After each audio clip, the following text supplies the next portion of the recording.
येतात, अनेक मुली स्वतः येऊन सांगतात की आम्ही दिल्ली सारख्या ठिकाणी दिल्लीच्या बसमध्ये, त्यांच्या परिवहन बस जी काय सेवा आहे त्या बसमध्ये आम्ही बसू शकत नाही, आम्हाला भीती वाटते. 7 नंतर दिल्ली सारख्या ठिकाणी, देशाची राजधानी, 7 नंतर आम्हाला फिरायला भीती वाटते.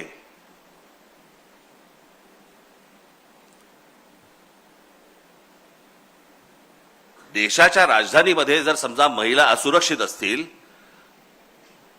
आणि त्या सर्वांना आज सगळेजण, आज तुम्ही मुंबईमध्ये बघा, हरभजन सिंग पासून सगळेजण आज मुंबईत स्थायिक झालेत. कोणाकोणाची घरं नाहीत म्हणून सांगा, सगळेजण आपापल्या प्रदेशामधनं आले आणि इथे मुंबईमध्ये, पुण्यामध्ये स्थायिक झाले. का झाले? कारण असं वातावरणच मिळत नाही. हे वातावरण कशामुळे निर्माण झालं? ही वैचारिक बैठक महाराष्ट्राची कशातनं निर्माण झाली? यांच्यामुळे. अशी असंख्य माणसं आहेत.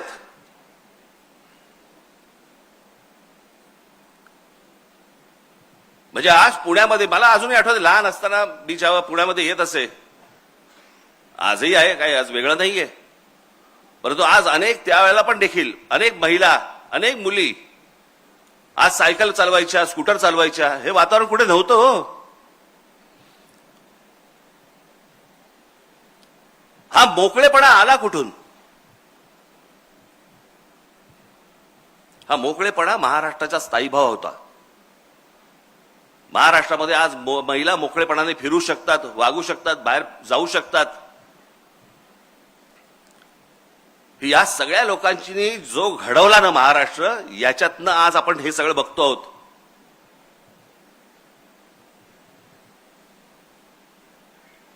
आपण दरवेळेला म्हणतो की मोगलांनी आक्रमण केलं, ह्यांनी आक्रमण केलं, त्यांनी आक्रमण केलं, पण ह्या सगळ्या आक्रमणामध्ये बंडखोरीचा विचार हा पहिला जर कोणाच्या मनात आला असेल तर तो एका स्त्रीच्या मनात आला की ह्यांच्या विरुद्ध बंड झालं पाहिजे. माझ्या भूमीवरती माझं राज्य असलं पाहिजे आणि माझ्या भूमीवरचं माझं राज्य, तिथून तो शब्द आला स्वराज्य.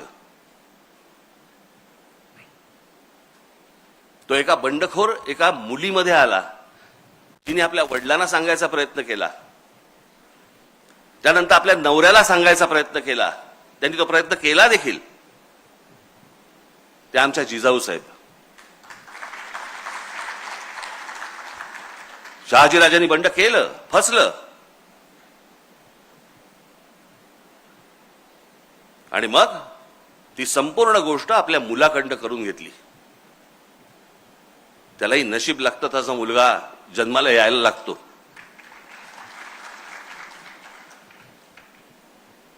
पण विचार करा, आपण शिवछत्रपती या सगळ्या गोष्टी बोलतो, परंतु त्यावेळेला संपूर्ण जो काही पगडा होता, जो मोघली पगडा होता, भाषेवरचा फारसी पगडा होता,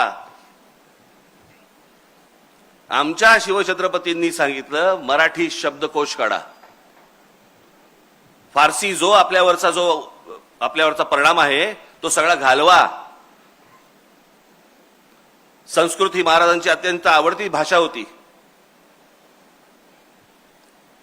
आणि मराठी शब्दकोश निर्माण करण्याचं सगळ्यात मोठं काम हे शिवछत्रपतींनी केलं. त्यावेळेला आम्ही नुसतेच फक्त छत्रपती शिवाजी महाराज की जय आम्ही फक्त घोषणा देणार, पण आपण भाषा कशी बोलतो आहोत, आपण काय बोलतो आहोत, कसं बोलतो आहोत, आज लक्ष आहे का या गोष्टींकडे आपलं?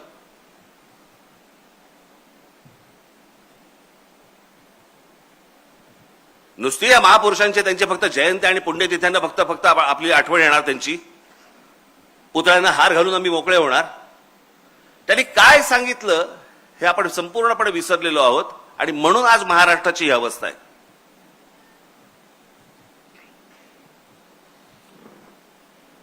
तुम्ही कोणतंही क्षेत्र काढा, कोणतंही क्षेत्र काढा,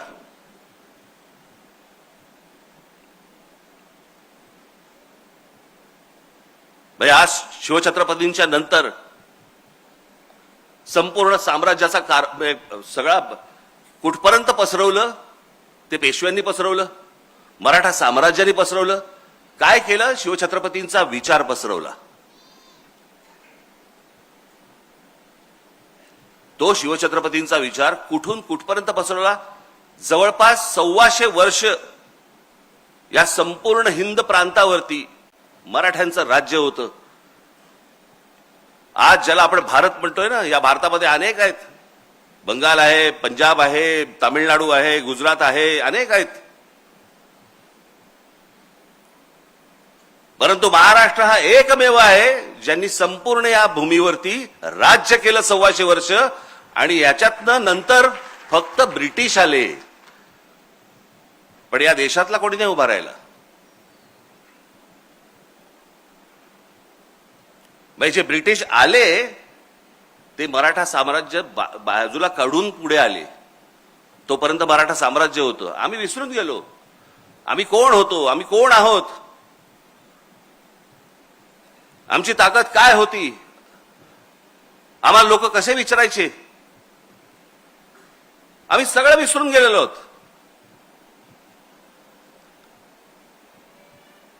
मी कालच म्हटलं ना, हे रोजचे हे कोणी IPL मध्ये गुंतलेलं आहे, कोणी 2020 मध्ये गेलेलं आहे, अजून कोणीतरी दुसऱ्या कुठच्याही कॉन्सर्ट मध्ये आहे, कोणीतरी OTT वरती पिक्चर बघतोय, कोणीतरी ते इंस्टाग्राम वरती ढकलतोय.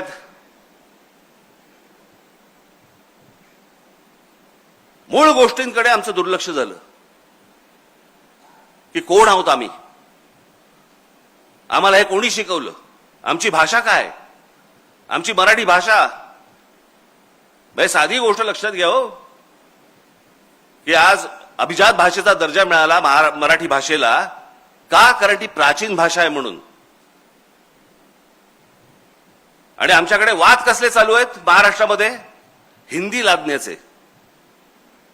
हिंदी ही साधारणपणे आता 150 वर्षापूर्वीची, फार फार तर 200 वर्षापूर्वीची भाषा आहे, 150-200 वर्षापूर्वीची.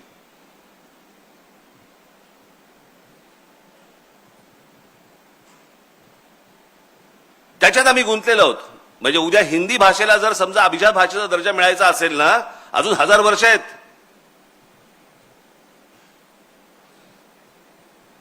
आम्ही गुंतलोय त्याच्यात.